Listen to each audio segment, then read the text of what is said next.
Leah is currently working on her upcoming memoir, Athena Rising, and will be filmed in what, in quote, the title is What I Couldn't Say Then, a documentary about childhood abuse. Ladies and gentlemen, and those who reject the gender binary, Leah Baer.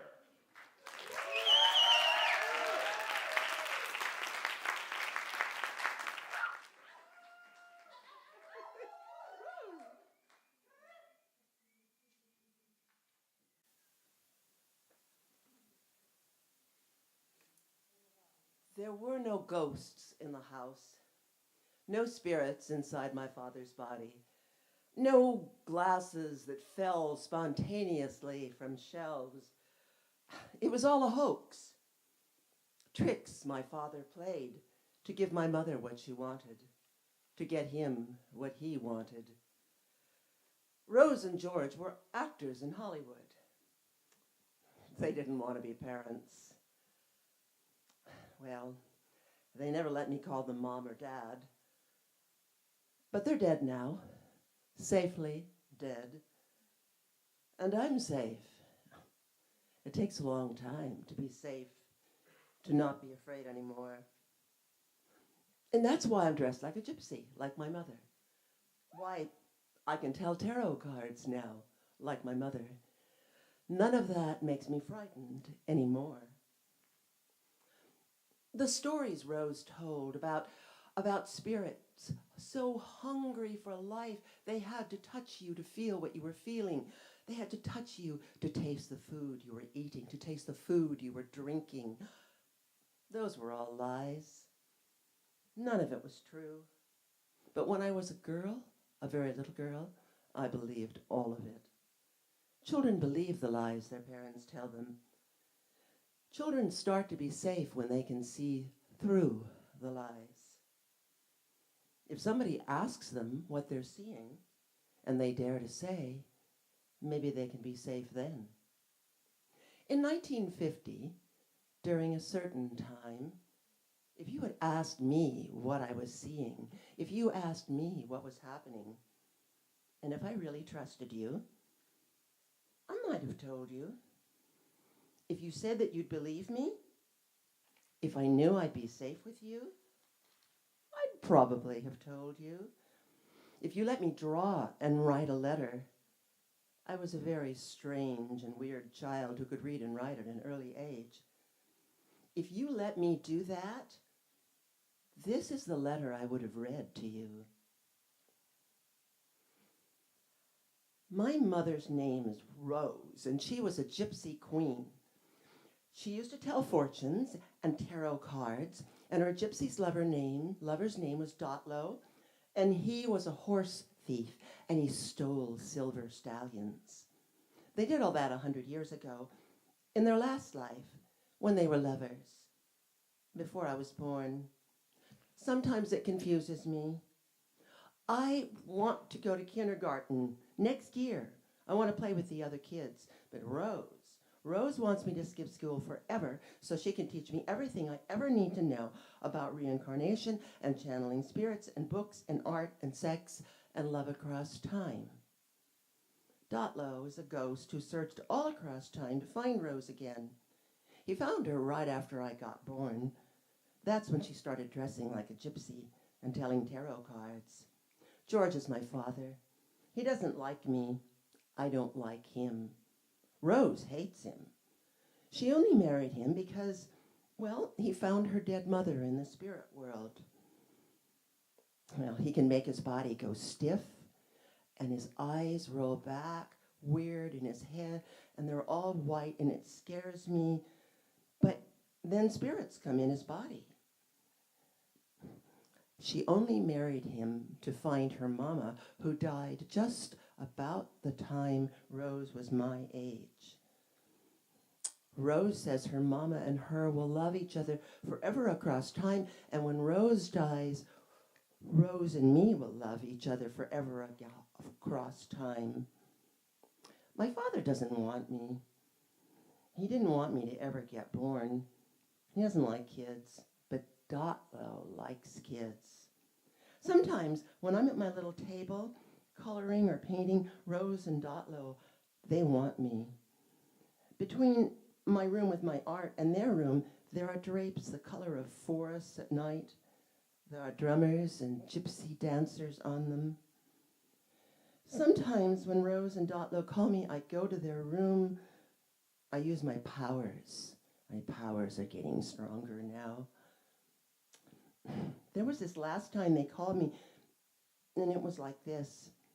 Call her in, Dotlo says. I want her to watch. Rose laughs and says, Mary, come here. I don't want to go. I've seen them before in their big red bed in the dark room.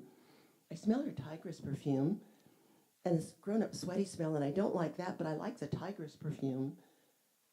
I don't go. Rose says, Mary, get in here now. I push hard against the place where the drapes part. Sit down, he says. He has a funny way of talking. He has no clothes on. He sits up and stares at me, and I look away. Sit there, he says, and he points to a thing they call an ottoman. I walk over, but I don't sit. They're naked, too much skin, hair in places where I don't have hair. I'm going. Look, Dotlo says. Rose is lying down, and her legs are spread apart, and his fingers move through the black hair around her wet, shining place. She told me the names for these places, funny names, like names for flowers. She touched me there before, and I don't like it. And it tingles, and I do, and I don't. Mothers don't do this. Rose says if I know, I'll be safe. Rose smiles at me, and she sits up, and her long hair falls over her breast like a black curtain. My hair is not like hers. I am not like her. I am not like them. I am not like anybody ever in the world. She bends down and leans toward his penis and kisses it. I know that word. Rose says knowing things and knowing the names of things makes me safe. Dotlo stares at me. His eyes are funny. They are my father's eyes, and they are not. Rose sits up again and opens her arms wide and said, Come in the bed with us. You can play too. I don't want to, but it looks like she wants to hug me, so I do, but she doesn't hug me. I don't like the way he looks at me with his eyes like blue lights. Rose and Dotlo say this is how gypsy children learn about sex. I don't like it. Rose doesn't do the things that the mothers do in the movies and the magazines and the television programs. I want to make cookies with her. I want her to be like those moms. I'm not that kind of mother, she says. Rose always says when she dies, her spirit will be with me, and I'll know she's there because I smell her tigress perfume. Rose always wants to talk about dying, and I don't want to do it, and I want to leave, but she drags me back by my hair whenever I try. It hurts. So I stay, and I think about the things that I want to think about so I don't have to hear. I think about my new oil paints, about the lady at the art store who said I was too young to paint with oil paints, and how Rose said, fuck you, to the lady, and how Rose and me laughed. How Rose told me I was an artist, so I should have oil paints. How she said that real artists, they change the world. I think about the names of oil paints. The dead are always with us, Rose said. Rose can't hear me saying the names of the oil paints loud in my head. Colors like oceans and skies and rivers phthalo blue. I'm just telling you this, Rose said, because it's perfectly normal. Colors like fire-breathing dragons, vermilion. Nothing to be afraid of, Rose said. Colors like fear, cyan. I am scared in the room with Dotlo and Rose. I walk to the drapes. Don't go, Dotlo says. I stay, but I keep my back turned to them. I have magic they don't know about. Better than Rose's tarot cards or her seances or the Ouija boards or the stupid spirits. I stare at the green drapes. When I watch them hard enough, I go into the drapes and I dance with the dancers. Sometimes I get stuck in there and it's hard to get out. Maybe someday I'll put George and Rose and Dotlo in the drapes, and they'll never, ever get out. But I don't have to do that now. Rose and Dotlo forgot me. I slip so soft under the drapes that they don't hear me to my table and my chairs. They're mine, where my paper and my colors are. The box of Crayolas Rose just bought me has 42 colors with wonderful names like carmine red and Prussian blue. I smooth my stack of paper and I make it neat and I draw my horses. Horses like nobody's ever seen. Horses that are turquoise and blue and vermilion with purple manes and tails. Did she leave? Rose whispers. Fuck her, he says. I hate him. They make sounds, long, low, moaning sounds, and hard, short, grinning sounds. They won't stop making noise. I hate them so much. I put both of my hands over my ears, but then I can't color. So I keep coloring, and I find my magic sound deep within me. I push my tummy in. I take a breath. I close my lips tight. I hold my breath, and I hum. It rumbles in my throat. It's soft thunder from far away. It's galloping horses' hooves.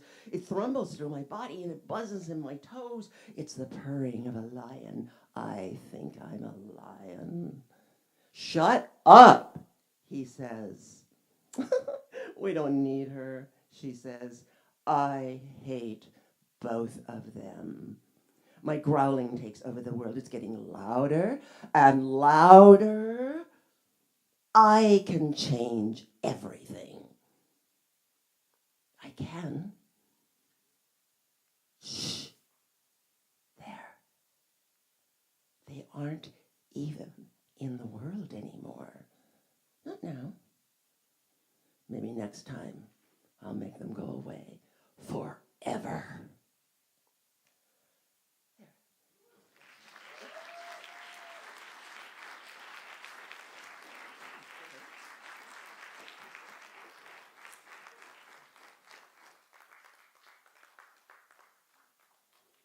And that was Leah Baer, ladies and gentlemen, and those who reject the gender binary. All right, do you want some prizes? Do you think we're ready for a prize draw? I think we're ready for a prize draw.